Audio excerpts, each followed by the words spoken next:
Bismillahirrahmanirrahim. Yasin wal Qur'anil Hakim. Meski hidupku kini dalam kondisi yang serba pas-pasan, namun aku tetap mensyukuri bahwa perjuangan dan pengorbanan yang dilakukan oleh para pendahulu kita tersebut kini hasilnya telah bisa dinikmati oleh anak cucu kita, dan aku pun bisa melihat dan merasakan alam kemerdekaan hingga hari ini. Kisah perjuangan dan rela berkorban yang dilakukan oleh para pendahulu kita tersebut sering aku ceritakan kepada sahabat dan anak cucuku. Gimana sehat ah? Sihat insya-Allah. 40 Ang kalau uang cukup lagak dan tanah cukup dua. Penumpang dan puas kamu 200 rupiah.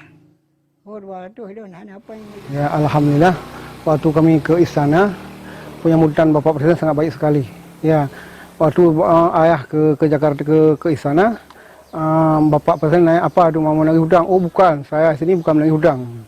Ya, saya mau minta sama Bapak Presiden kalau bisa. Mata saya karena saya sudah luas berkatarak, ya, mau dioperasi. Alhamdulillah diterima. Jadi malam itu juga dibawa ke Ratu Seberdo, SPRI Ratu Seberdo. Ya sudah itu minta lagi karena dia mau naik haji.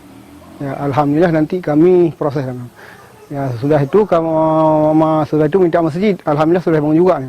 Jadi masalah naik haji karena cuma dekat dengan Mbak di Belang Padang di Bintang. Ya dipegah dengan untuk Belang Bintang untuk naik haji hanya mungkin karena umur sudah tua.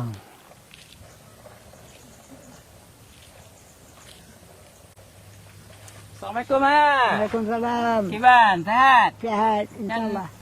Warga di kampungku memanggilku dengan sebutan Ayah Sandang. Keenam anakku semuanya telah dewasa dan berkeluarga. Dari 6 anak-anakku, 2 diantaranya telah meninggal dunia. Istri tercintaku Fatimah juga telah mendahuluiku menghadap Sang Ilahi. Aku tinggal dengan putra bungsuku Haidar dan para cucuku. Saat ini aku tidak bisa bekerja lagi karena umurku sudah sangat senja.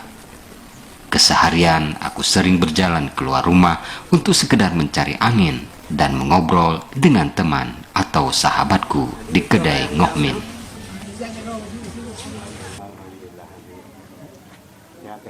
Sihat insya-Allah. Saat ini aku tidak bisa berbuat banyak lagi. Jalan pun harus dengan kursi roda, dan pendengaran juga sudah berkurang, serta mata pun mulai rabun. Namun aku tetap bisa menikmati hidup di alam kemerdekaan ini dengan penuh sukaria. Terlebih Bapak Presiden Joko Widodo telah membangun 1 unit masjid di kampung halamanku yang cukup indah dan megah. Masa tuaku kini kuisi dengan kegiatan untuk beribadah dan mengingat akan kebesaran Allah yang telah memberikan usiaku hingga saat ini. Aku sangat bersyukur Allah memberikan usia dan kesehatanku sehingga aku bisa menikmati alam kemerdekaan hingga saat ini.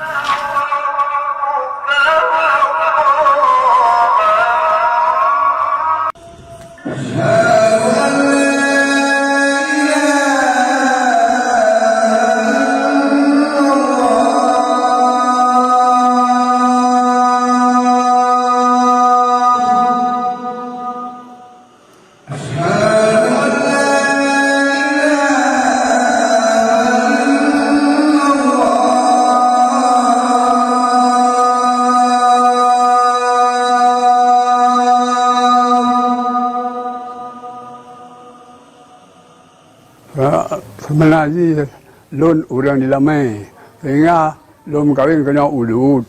Ulutnya yang ke tempat asyik sana. Jadi kan cik orang mulai kan jinokan mulai wawai kan cik orang dermawan, orang murah. Orang tak berahai tu kan kedengar. Dan berkata kan nak kedua tuha, nak kedua sekretari, nak kedua daging, nak kedua kecil. Mak jangan sih dengan gerak musala. Nah sehingga minta tukang bakar kan. Nah sampai ke pedang musala, bawa masjid, bawa masjid mana.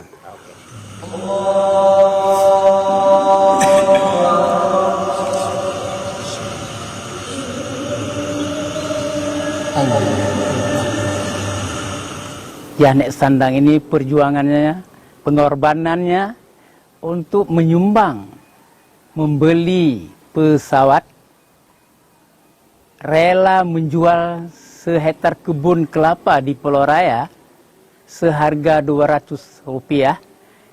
Akhirnya Rp100 satu hektar kebun demi untuk menyumbangkan. Betapa sedihnya orang tua itu menjual kebun yang sangat murah ini. Tapi untuk perjuangan untuk negara kita Indonesia ini.